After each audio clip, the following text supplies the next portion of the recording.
అక్రమ వలసదారులకు ట్రంప్ సర్కార్ Christmas offer ఇచ్చింది. ఉచిత విమాన ప్రయాణంతో పాటు స్టైఫండ్ను 3 రెట్లు పెంచింది. ఈ ఆఫర్ డిసెంబర్ 31 వరకే వర్తిస్తుందని ప్రకటించింది. ఈ ఆఫర్ను ఉపయోగించుకోకుంటే అరెస్టు చేసి అమెరికా నుంచి బహిష్కరిస్తామని హెచ్చరించింది. అంతేకాదు మళ్లీ అమెరికా ముఖం చూడలేరంటూ department of homeland security sweet warning ఇచ్చింది.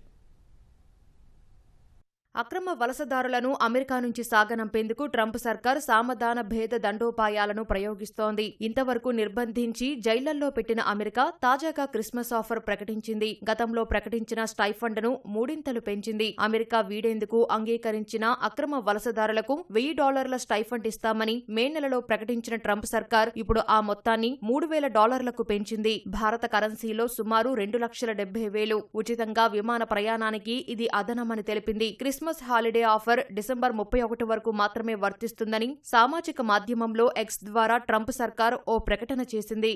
సిబిపి హోమ్ యాప్ ద్వారా స్వీయ బహిష్కరణ అనేది సెలవు సీజన్లో అక్రమ వలసదారులు వారి కుటుంబాలకు ఇవ్వబోయే గొప్ప కానుక అని department of homeland security DHS పేర్కొంది. ఇది ఎంతో వేగంతో కూడిన సులభతర ప్రక్రియ అని తెలిపింది. అందుకోసం customs and border protection CBP home app ను డౌన్లోడ్ చేసుకుని అందులో వివరాలు వెల్లడించాలని సూచించింది. మిగతా ప్రక్రియ మొత్తం తాము చూసుకుంటామని DHS తెలిపింది. స్వచ్ఛందంగా అమెరికాను వీడేవారిని నిర్బంధించబోమని, బలవంతంగా స్వదేశానికి తరలించే వారి జాబితా నుంచి తొలగిస్తామని పేర్కొంది. అంతేకాదు వారిపై విధించిన జరిమానాలను ఎత్తివేస్తామని DHS ప్రకటించింది.